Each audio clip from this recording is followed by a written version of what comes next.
Sa John chapter 3, verse 16. Okay lang po yun.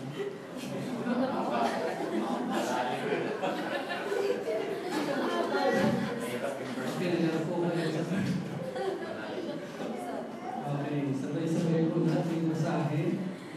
For God so loved the world that He gave His only begotten Son, that whoever believes in Him shall not perish, but have eternal life. Ulitin natin. For God so loved the world that He gave His only begotten Son, that whoever believes in Him shall not perish, but have eternal life. Okay, makakapulot na.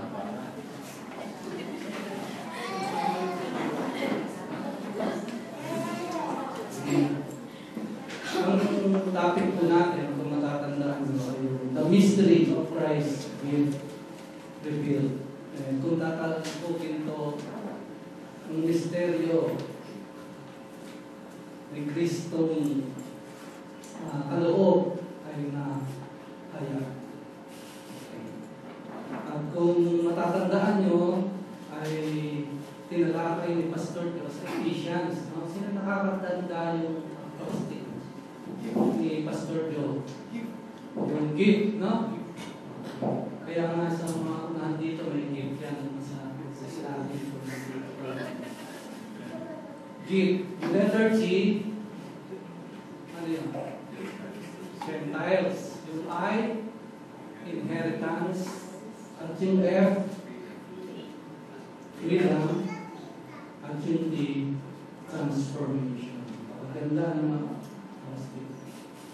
At yun ay sinabi doon kaya mystery ay ina-address actually ni Paul. No? Kung bakit may mystery siyang word doon, hidden, no, for all ages. May ina-address siya kasing mga false teachings doon, maging sa Colossians 10. May mga false teachers na tinatawag, isa dito yung tinatawag na Gnostics o yung naniniwala sa Gnosticism na yung salvation matatakuan lang, makakamtan sa knowledge, hidden knowledge na iilan lang makakakamtan nito yung mga marunong lang kasi sila lang yung makaka-reveal, makaka-decipher tungkol doon sa kaligtasan niya. Yun yung ina-address ni Paul. Na itong gift na to, hindi, itong mystery na to, ay hindi lamang sa mga exclusive lang, sa mga intellectual, sa mga taong matatalino, may kakayanan, mag-isip, kung hindi nireveal niya. Yun nga, sa number 1 letter G, kasama tayo sa mga hindi purihin ng Panginoon. Gentiles to all. Kaya, at ang maganda pa dito ay isang regalo. Regalo. Sino na nakatanggap ng regalo? Kaya, halos lahat na nakatanggap. Ako wala pa eh. Mukhang makukukiya rin ako yan. Buti kasi kapatid na ko, grabe yung Chris. Kaya ako napasa, grabe yung naging mo dahil sumama yung pagpapala sa iyo.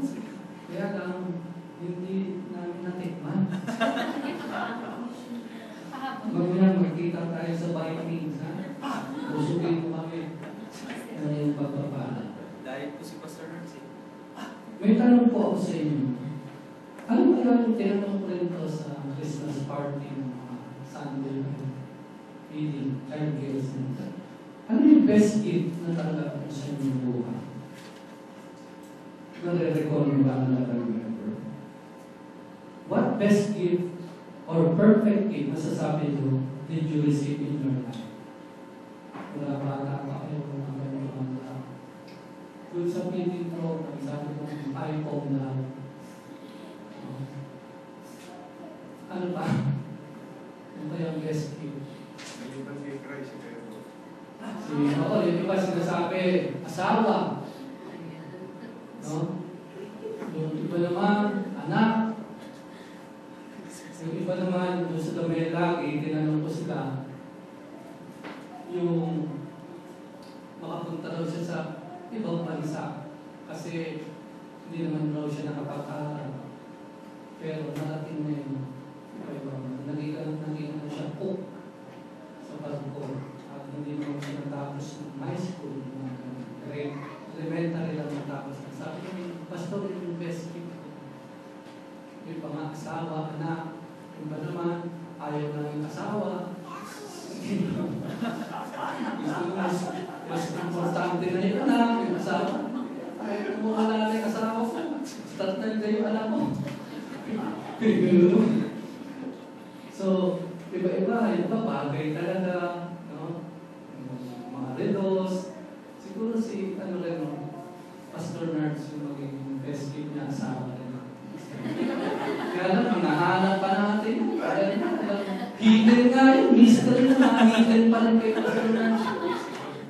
Kaya i-reveal the Lord yung kami naiinit na eh. Hindi lang kami naiinit nung dumating si Lord. Kaya kami, nakunahan na siya nila, mga kabataan noon, ganda yung mga anak.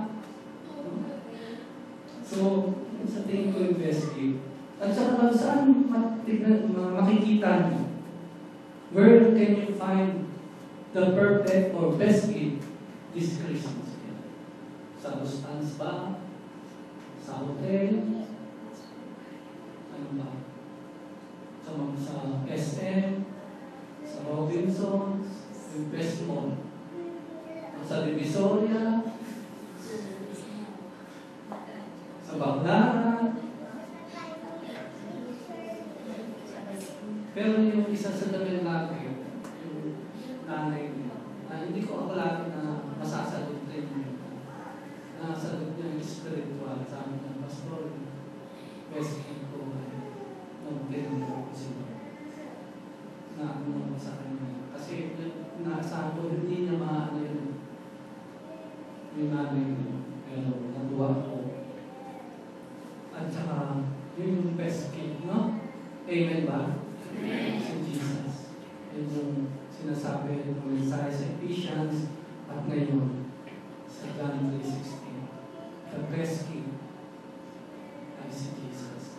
At ito'y matatagpuan, itong best and perfect gift, alam mo, saan natagpuan? Sa simple na samsama. In a simple manger. At kaya nakaka-skandal itong gift ng Josepa. Alam ng mga tao, lalo ng panahon na yun, na darating ang Savior, very powerful. Nakasakay sa Mercedes-Benz. Hindi sa dating sasakyan mo na Mitsubishi 1984 model, pwede naman ipang naman sa mga kalaba. Kaya nakaka-skandal. In a simple manger. Mapapansin nyo, kung na-observe nyo this Christmas season, abala na sa gift buying, ha? May rush na tayo tinatawag, no? Ano pa? Ano pa napapansin nyo? Maraming na ng decoration sa bahay, sa mga stores. Makikita natin sa TV na advertise. Ito yung perfect Christmas gift na kailangan ng bilhin. Mga commercials sa television, sa radio, at na ano na yung Christmas is in the air. No? At before you know it, maraming mga handaan, mga parties na kailangan i-attend, hindi dapat makalintaan. regalo na ipabalot, family gatherings na pinaplano, mag-bake ka, no? And marami pang other activities. Okay? May mga magagandang bright decorations. May maririnig tayo mga bata kumakanta ng Christmas carols. Na masasaya sila at nagigilid tayo ng parami ng tao. Merry Christmas.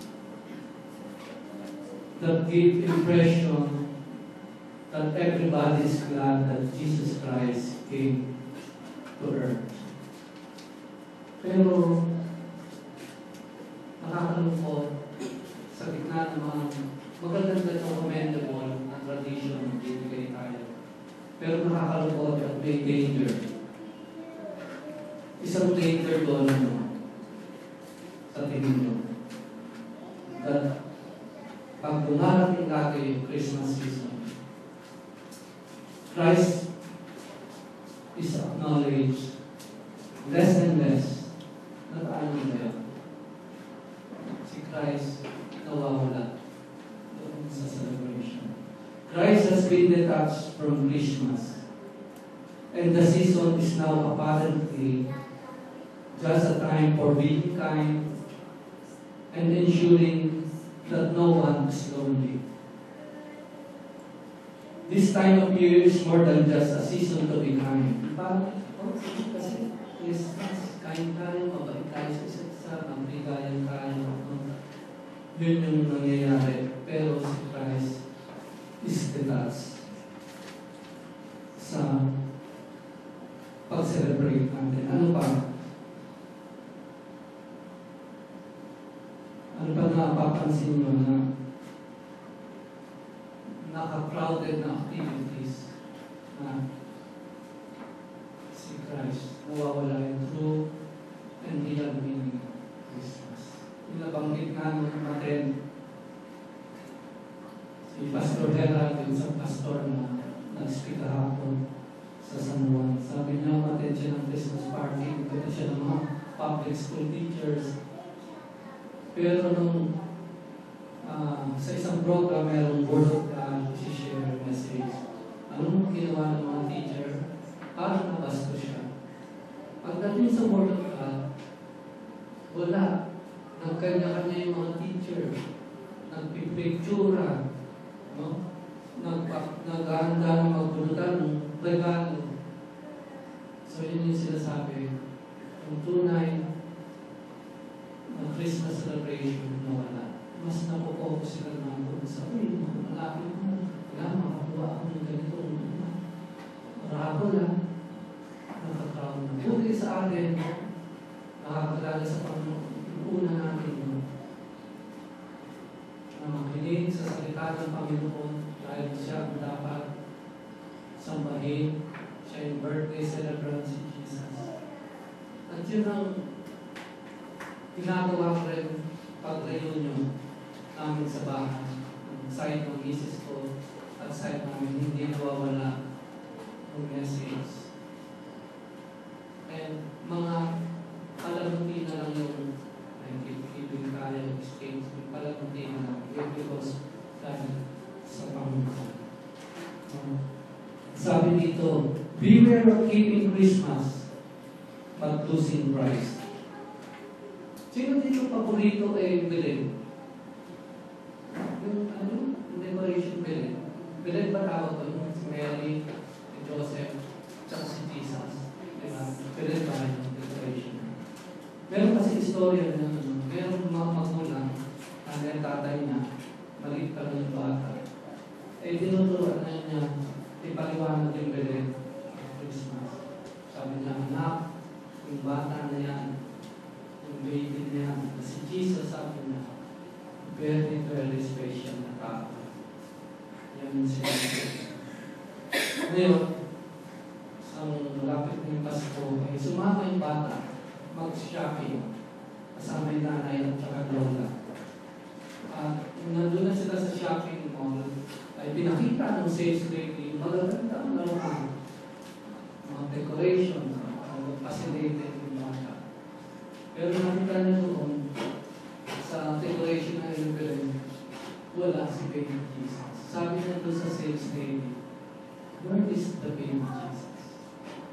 Kasi alam niya, yun yung importante. Nakuha ng bata yung meaning ng God. At ito nga po sa John 3:16, ang ating mensahe. May ilan akong apat lang. No? Sa apat na puntos ay 30 minutes po yun. Una, for God so loved, ay nakita ko po dito yung unconditional love. For God so loved. Ang pag-ibig ng Diyos, kaya nga may Christmas, dahil sa pag-ibig na, ay walang condition. Tayo may condition. Mamahalin kita kasi bigyan mo ako ng tagaan ng Christmas. Mamahalin kita kasi ganyan kami. Laging meron tayong condition magmahal. Pero ang Panginoon ang condition na kung sino ka, makasalanan ka, inahan ka. Ang gagawin lang ay magsisi. Hindi ka nakapag-aral, mahal ka pa rin nila. Maitim ka, mahal ka pa rin nila. Puto ng paa mo, mahal ka pa rin nila. Masunog ka na, mahal ka pa rin nila. Ganon ang pag-ibig ng Diyos, ang condition. Ang tinatawag yun ng hangis ka, yung agape. Mahal tayo ng Panginoon. As we focus this Christmas, pinigay niya nga yung isang process niya at nilahat tayo walang condition. Kaya sa both partners, sa ating mga relationship, ang Christian should gano'n. Meron o wala, hindi maganda, no? Ang condition na sa atin. Pangalawa, the world that whoever, nakalagay doon. Mahal ng Panginoon, for God so loved the world. Yun nga yung sinasabi. Dati, akala ng mga Jews, sila lang mahal. E tingnan niyo yung pagkas. Pinakita, di ba? May tatlong wise men at tatlo. Wala namang pinamili kung ilan. Basta may dumalaw na ilang pantas, magsinilang ang Panginoon. Yun ay mga hentil. Sabi. Imbis na yung mga Hudyo, ang unang pong bumisita ng pinanganak si Jesus, kasi sila yung nakakaalam. Hindi sila bumisita kay Jesus. Yung napakalayo pa yung mga hentil.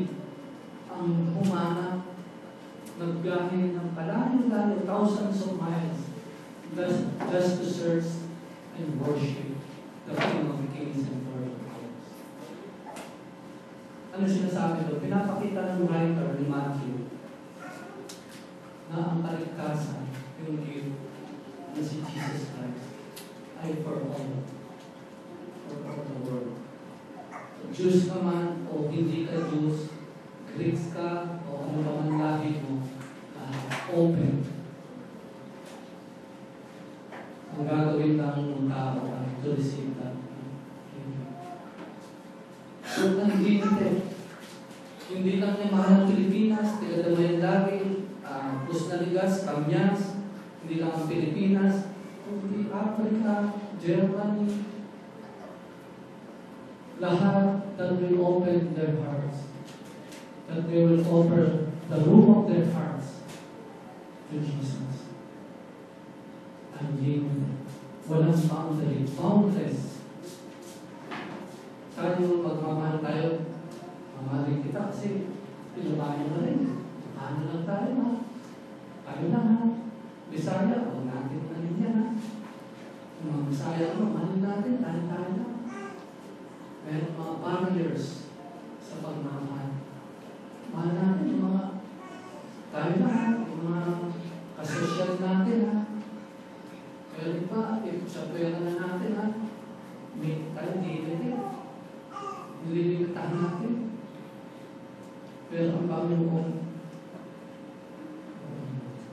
sinasabi. Mahirap man, mayaman. Open ang kanyang tahanan. Ang ano lang niya kung sino mananampalataya. I-ano niyo yung personal. Sa personal niyo. Yung sa whoever. I-personal niyo. Yung whoever niyo, ilagay niyo yung pangalan niyo. Personal na pangalan.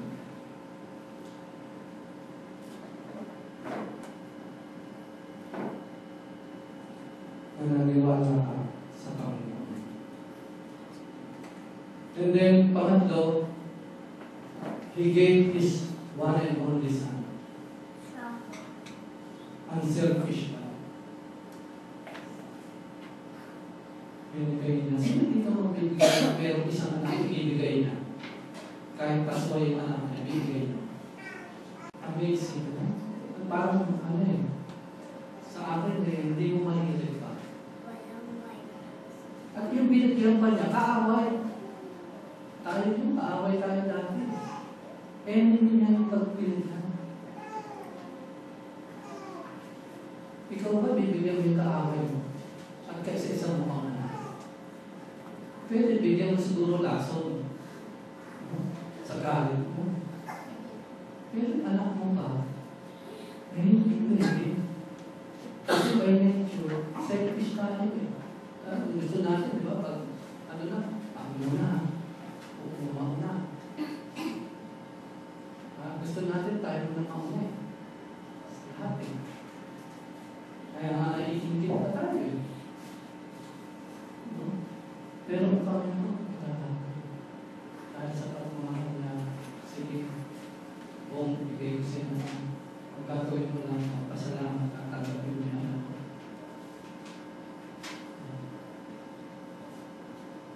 Kahit ikaw selfish.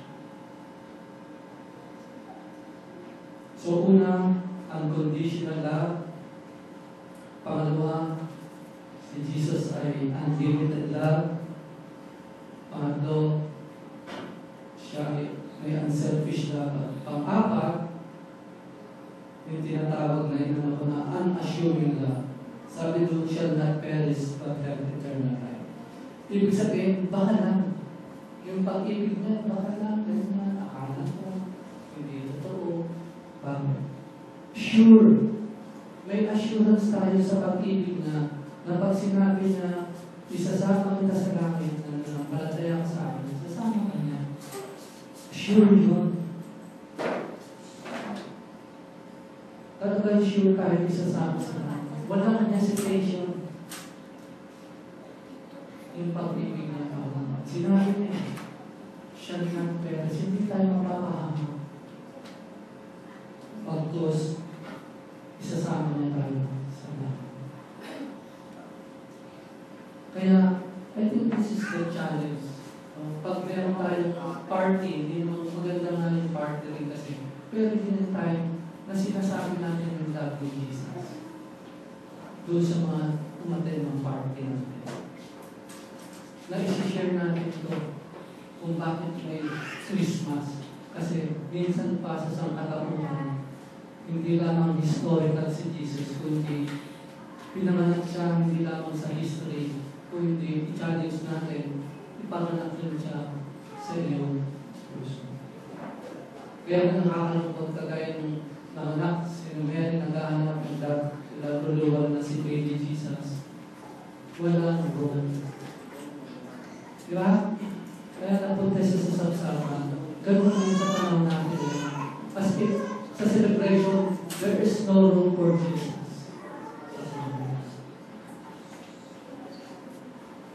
Sa rivalry, sa kasiyahan, wala rin si Jesus. Doon sa kasiyahan. Kaya nga, nakita natin yung Christmas, pero we lose Christ. Samantalang kakaiba yung mga pantas. Yung mga pantas talagang hinanap si Jesus. In-enjoy yung presence ni Jesus at nag-offer ng gifts kay Jesus. Kasi alam nila, itong baby na to, hindi mananatiling baby, but magiging King of Kings Lord of Lords. Na sila rin ay hari, pero alam nila may mas hari sa kanila. So they bow down. Kakaiba naman kay King Herod. Si King Herod, kaya hindi wise talaga si King Herod. Yung mga wise na tao ay natututo mag-bow down sa tunay na authority, sa tunay na hari ng buhay natin. Kundi si Jesus Christ. Si Herod na-disturb siya, nagalit, dahil ayaw niya na mayroong pang hari na iba. Siya na. At maraming tao nila, ayaw, gusto nila siya rin ang hari ng buhay nila. Si Jesus hindi pwede siyang Savior. Tagapagligtas ko, pero siya magiging hari ng buhay ko, ay hindi pwede. Gusto lang nila Savior si Jesus. Hindi pwede yun. Pagtanggap namin kay Jesus dahil ay Savior and Lord. Siya rin ang magpapatakbo ng buhay natin. Maganda nga yun. Papahamak ba tayo ni Jesus? Pag siya na naghahari sa atin, hindi. May pupunta sa tamang direksyon. Yung buhay natin. Hindi tayo papahamak ni Jesus. Tayo nga, pag tayo ang magpatakbo ng sariling buhay natin, ayun pa, mapapalpak pa. Pero maraming tao, wala nang mangro, ayaw pa maging hari si Jesus sa mga buhay. Yun ang nakakalungkot. And that is our part bilang nakatanggap ng free gift na si Jesus. Sabi ni Jesus, libre kong binigay sa inyo, libre mo tinanggap, libre mo rin, ibang hari. Yun yung challenge lagi na sa Christmas. Okay yun, party, pero sabihin natin si Jesus sa ating mga party celebration. That is the essence kung bakit may Christmas. Sa apat na yun, at sa John 3:16. Yung unconditional love na, unlimited love, unselfish love, and assuring God. Meron lang akong for tatap sa aking conclusion. Meron dito kung itong verse na to. Yung God, the greatest lover. Yung word, the sentence na so love, the greatest degree of love. Yung the world, the greatest scope of focus. That He gave the greatest act of giving. His only begotten Son, the greatest gift. That whoever believes, the greatest simple invitation. In Him, the greatest person, should not perish, the greatest promise, but the greatest difference. Have the greatest certainty or assurance. Everlasting life, the greatest possession, or the greatest life to have. Tayo kayo namin. Aming Diyos na napakabuti, puno ng grasya na nagpuli kami sa inyo bilang mga anak mo, Lord. Sa sumasamba, dahil nakita ko namin gano'n yung mabuti ka mahal, ang pagmamahal mo ay hindi limitado, ang pagmamahal mo, Panginoon, ay walang kondisyon, ang pagmamahal mo ay hindi makasarili, at ang pagmamahal mo ay totoo.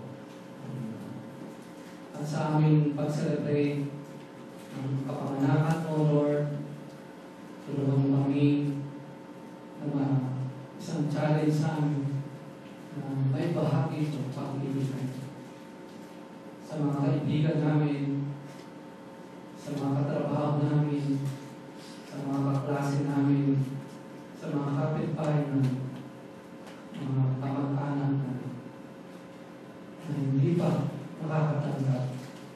libreng regalo nito. Ito na yung panahon.